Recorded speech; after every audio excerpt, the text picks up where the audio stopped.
Salut à tous, c'est Dromiflo, j'espère que vous allez bien et que vous passez une bonne journée après-midi, fin de soirée selon vos heures. Et on est parti, on va parler de la Week 5 Day 2 de LEC. Donc on a ces deux super matchs, le Fnatic contre Shifter et le MCoy contre SK qui pourrait s'avérer très drôle.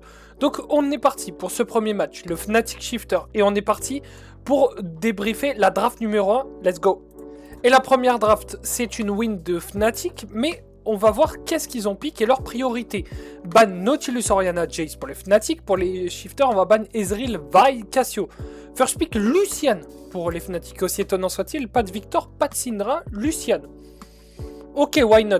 Réponse Milio Yunara pour les Shifters. Moi j'aime pas cette réponse Milio, parce que tu sais que tu vas te manger le Lucian Milio, pour moi tu réponds Lulu Yunara de manière logique, parce qu'en fait Milio Yunara c'est vraiment pas terrible, ça manque vraiment de peps, et en fait le problème de faire ça, c'est que Milio synergise qu'avec Yunara, alors que Lulu peut synergiser avec beaucoup de jungle bruiser, et en fait le Milio est très propre au Lucian, où c'est vraiment un énorme buff pour Lucian d'avoir le Milio, alors que Nami est un mini downgrade, mais le downgrade est beaucoup plus massif du côté de la Yunara que du côté de la duo lane du Lucian. Parce que ne pas avoir Lulu avec Yunara fait que ça vraiment slash ton potentiel de scaling. Et bah en fait vous allez le voir, mais la draft de gauche n'aura pas un CC. Donc l'ultimilio servira à rien. Et pick Milio aussitôt, à part si t'as Lucian, ce n'est pas énormément value. Tu peux le pick potentiellement avec Aphelios, mais même ça, Aphelios c'est pas terrible ATM. Donc de toute façon tu retrouveras Milio qu'avec Lucian. Réponse, Nami Jarvan. Classique, on prend pas de CC, on prend des persos d'enfermement. Et ça c'est très bien, surtout quand une cible immobile, et la deuxième cible immobile arrive. C'était soit Victor, soit Syndra, et ils ont vu juste les Fnatic, c'était Victor qu'on prend du côté de Shifter, et donc du coup le read est très très bon, dans le sens où bah, ton match-up bot, t'es plutôt content, et ton Jarvan, t'es plutôt content parce qu'il y a deux immobiles. Donc là ça commence très mal pour les Shifters. Ban de Ryza Kali, et ban de Poppy Santé pour les Fnatic, et on va réintro Lee Sin dû à ce ban Poppy. Ok, why not? Lee Sin est bien dans Jarvan, c'est un champion où Sheo est très fort dessus. Soit, réponse, Rumble, Yone. Et là, Yone est pas mal dans Victor. Juste attention, l'early laning est vraiment très dur pour le Yone et c'est surtout en side que ça va bien se passer. Mais c'est un pattern que vous allez beaucoup retrouver, c'est que dans ce niveau de jeu-là, il n'y aura pas de solo kill au niveau de la mid lane. C'est très rare, c'est souvent en side et sur les déplacements. Et bah Yone punit très bien ça et Yone est plutôt content d'avoir Nami. Donc why not? Problème de la draft Fnatic, c'est comme solo body, ils ont Jarvan. Et on va répondre Galio pour les Shifters. Galio top contre Rumble. Ok. Et là je me suis dit, en vrai de vrai, pourquoi ils enverraient pas le Rumble mid et Lyonnais au niveau du top? Mais non, c'est pas ce qu'ils vont faire, bien évidemment. Ce serait dommage d'envoyer Rumble contre Victor. Je ne pense pas que ce soit très bien de faire ça. Et même, c'est pas énormément de value d'envoyer Yone dans Galio. C'est pas si free win que ce qu'on le pense, à part une fois que Yone chope son item. Donc bah, les Fnatic pour moi ont une meilleure draft. Je vois pas trop. La draft Shifter est ok, mais moi c'est ce milieu moi, qui me dérange. Et bon, quand tu regardes la draft Fnatic, il y a un poil plus dur que la draft Shifter, mais on va dire que je préfère la draft Shifter, mais pas de grand chose. Donc on va débriefer la game, parce que c'est bien d'aimer les drafts, mais il faut débriefer cette game. Donc c'est parti. Et c'est parti pour débriefer cette game 1. Et ben, que vous dire, à part qu'on a rien fait et on a perdu partout. Inadmissible. La game de Shifter est cadavérique. Et je pense que TLN Pirate ne ferait pas une game comme ça. Et je suis vraiment premier degré. Et moi, en tant que fan, ça me chagrine. Et ça me rend vraiment chafouin de voir des games comme ça où on ne joue pas à ce putain de jeu. On ne joue pas au jeu, on n'appuie pas sur nos boutons, on fait rien. Et les seules fois où on fait un fight Riverbot, on se fait reboot. Parce que bah du coup, les Fnatic sont first sur le play. On va se faire avoir par un combo de Jarvan au lieu de le flash. Du coup, on va se prendre 80% pour Sheo et on va perdre le fight. Razork va trouver tous les bons filons. Vladi va faire une game plutôt potable et Upset va faire une bonne game et l'Ospa va se balader sur cette game. Je vous dis les scores globalement, il y a eu 10-2, 14 goals d'avance à 30 minutes pour les Fnatic, on n'a pas vu le jour et en fait on n'a jamais pu reprendre la main un tout petit peu sur un fight où on prend quelques kills, un kill sur Paddock et un kill sur Sheo, mais c'est tout. C'est la game, il n'y a rien, c'est le void. Donc j'espère que la game 2 Shifter va se relever parce que, merde, Vous connaissez les gars, nous on supporte, c'est la famille, on va pas arrêter de supporter. Donc c'est parti, moi les gars, je trust en vous, ça va comeback. Allez, on va voir la draft numéro 2 en espérant qu'on va comeback tout ça. Et désolé s'il n'y a pas trop de choses à dire, mais il n'y a vraiment rien eu dans cette game, analytiquement parlant. Et on est parti pour parler de la draft numéro 2. 2-0 Fnatic contre Shifter. Et oui, on va s'incliner 2-0 encore une fois. De toute façon, on est la risée de la LEC et ça va pas s'arrêter, je pense, tant que nos problèmes seront pas fixes. Mais je n'y crois pas trop. Mais il y a des choses intéressantes en draft, donc on va en parler parce que là, c'est intéressant. Ban Orianna, Jace, Anivia pour les Fnatic. Ban Ezreal, Vi, Cassio pour les Shifters. On va open Ryze. Donc Ryze qui est souvent le très bon champion en deuxième game. Parce que si t'as ni Syndra ni Victor, c'est pas trop mal. Là, la Syndra était open. Donc on pouvait avoir un counter pick appelé de Syndra. Ce n'est pas ce qu'on va faire. On va counter pick Taliyah Panthéon du côté de Shifter. Et le Taliyah Panthéon est très très classique. Donc moi c'est quelque chose que j'aime plutôt bien. On va répondre Nocturne Jhin. Donc là pour le moment le 3 de Shifter de Fnatic est plutôt bon. On va répondre Leona. Le 3 de Shifter est plutôt bien. C'est des drafts faciles, avec 2 ultis globaux, plus Leona, un très bon body, beaucoup de CC, beaucoup de dégâts en mid-game. C'est bien. Maintenant, il va falloir savoir quels sont les champions de scaling qu'on va se donner pour pouvoir avoir ce bridge où on fait une compo mid-game. Ban Vayne Renekton pour les Fnatic, pour empêcher du coup ce bridge late-game avec la Vayne top, plus avoir un free match-up au niveau du top. Et ban Renekton. Ils veulent probablement pick l'Ambessa ou nous envoyer sur Ambessa pour essayer de nous bait et nous cook un petit pick Zayn au niveau du top parce qu'il y a énormément de mêlées. Il y a Panthéon, Leona, ça peut faire un troisième mêlée, ça peut faire beaucoup. Sachant que ils pensent que la Taliyah est mid, donc ils pensent qu'il reste AD into top. Donc ils pensent qu'il y aura un top body probablement. Donc là, Ambessa. Là, non, on va envoyer Tristana. Et là, ils pensent que c'est une Tristana DC. Donc c'est fine, ils vont répondre Rel Ambessa. Donc nous, coup de poker, là on se dit ok, bon cette fois c'est en Taliyah. Cette Taliyah on va envoyer au niveau du bot, on va envoyer la Tristana au niveau du mid et on va envoyer le Jax au niveau du top. My bad, quand je disais qu'ils ne savaient pas qui était notre top laner, ça peut pas être Trist ni Taliyah au top. My bad sur ça, ce sera pas une Tristana top, mais c'est possible les Tristana top. On a vu Siwu jouer Tristana top, mais c'était quand même un flex. On va prendre Jax. Jax est très bien dans leur compo. Pas mal contre Ambessa, très bien contre Jhin, bien contre Nocturne. Ça bloque 3 auto-attaques, c'est pas dégueu. Et ça bloque aussi le fait que quand Rel remonte, elle ne peut pas cesser le Jax. C'est un petit détail, mais on le prend. Donc là, la draft shifter est simple. On va exploser le mid-game et on va faire un 4-1 classique. Et sur le 1, Jax est plus fort qu'Ambessa à 2 items, voire 3 items. Donc on va jouer sur ce spike. Et nous, ce qu'on veut, c'est tellement dynamiter la carte que le Nocturne ne joue pas un camp. Et on a des champions qui sont très forts contre Nocturne. Gank Jax avec un ulti Nocturne, c'est pas évident. Gank Taliyah, c'est le plus évident pour Nocturne, mais c'est quand même pas trop évident parce qu'en fait, c'est une Taliyah au niveau du bot. Donc au niveau du bot, c'est très différent dans le sens où, eh ben, la Taliyah, elle va avoir des mines, mais en plus, il y aura les CC de Leona. Donc double CC, et la Leona peut largement tanker et se mettre devant cette Taliyah.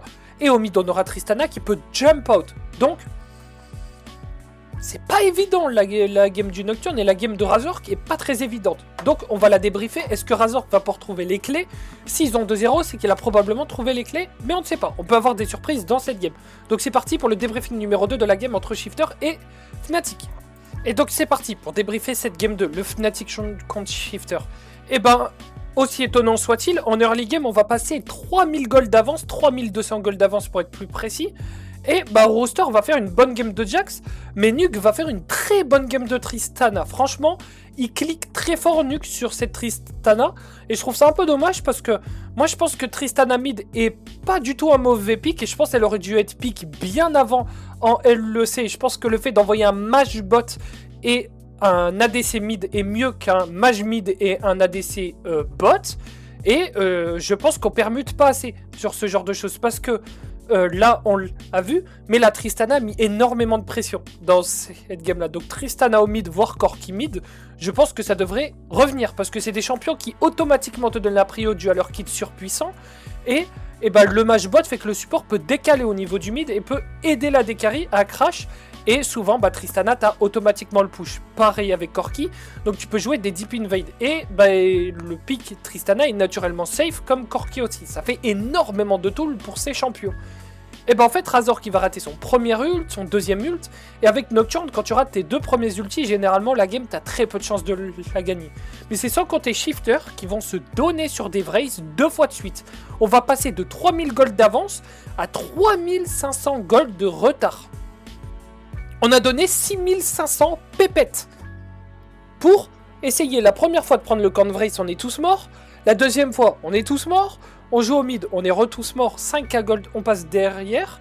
Et là, bah, les Fnatic, c'est pas des brels, ils vont faire le Nash, ils vont terminer tranquillou bilou, ils vont jouer sur 2 waves parce que c'est pas des ploucs et c'est normal. Et on n'a pas vu le jour, franchement.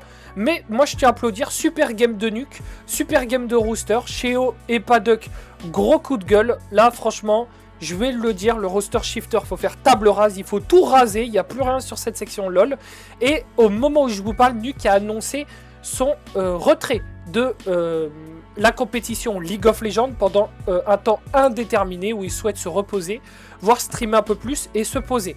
Donc moi je vais vraiment suivre Nuke parce que c'est quelqu'un que j'aime beaucoup et j'ai beaucoup aimé toutes ces années compétitives. Il m'a énormément fait rêver sur l'entièreté de ses matchs et ça a été vraiment une des pierres angulaires du roster shifter League of Legends et ça a été franchement une très belle recrue depuis le BDS avec Syncroft pour ceux qui se rappellent, qui était très très vieux et c'était un naufrage, il est resté malgré tout, on a tout fait pour qu'il se sente bien mais malheureusement quand les résultats sont pas là et que tu fais que de perdre le mental, c'est difficile qu'il tienne. Bon, soit, on va passer au deuxième BO. Le deuxième BO c'est le MCOI contre SK, et bah c'est parti pour parler de la draft numéro 1 parce que ce BO peut s'avérer très drôle si jamais les Espagnols perdent. Et c'est parti, première win de SK, et là je me suis dit non, il faut quand même pas gagner contre MCOI, ce serait étonnant. Bon, on va pas s'affoler, c'est juste SK qui gagne une game, généralement ça arrive et ils se font river sweep. SK gagne du coup la première game, ban Nocturne à Kali Panthéon pour les MCOI, ban Cassioriana en Bessa.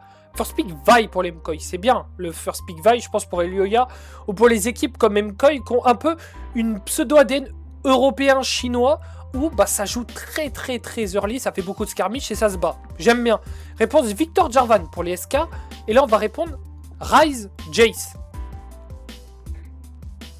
Ça en fait de l'exec, là ça commence.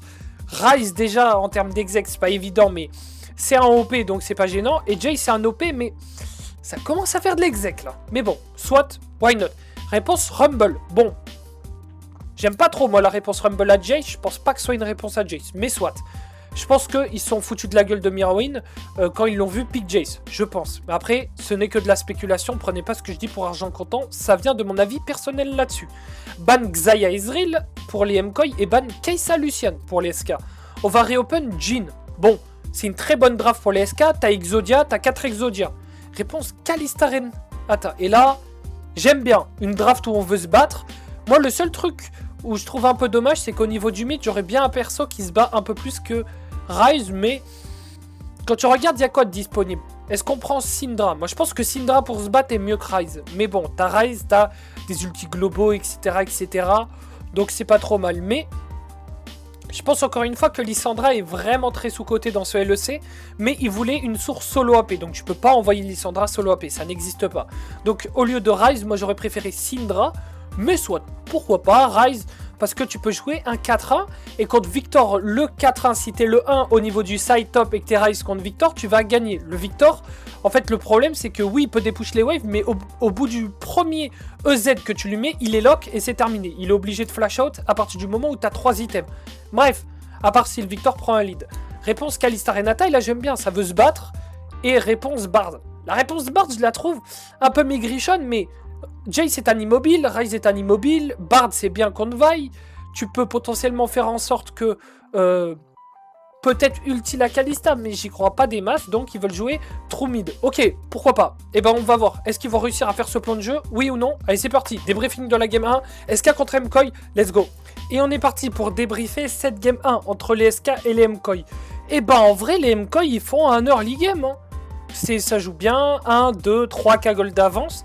Par contre, celui où il faut tirer la sonnette d'alarme, c'est Mirwin. La game qu'il fait avec Jace, c'est pourri.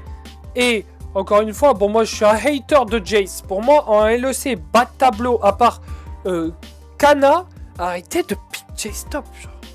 On n'a pas ce qu'il faut. C'est faut juste comprendre. Là, Mirwin a pick Jace top. Il s'est fait arroser, il s'est fait Utsinget dans tous les sens. par Wunder. Il a même solo kill avec Rumble et à partir du solo kill, la game est venue trop dure.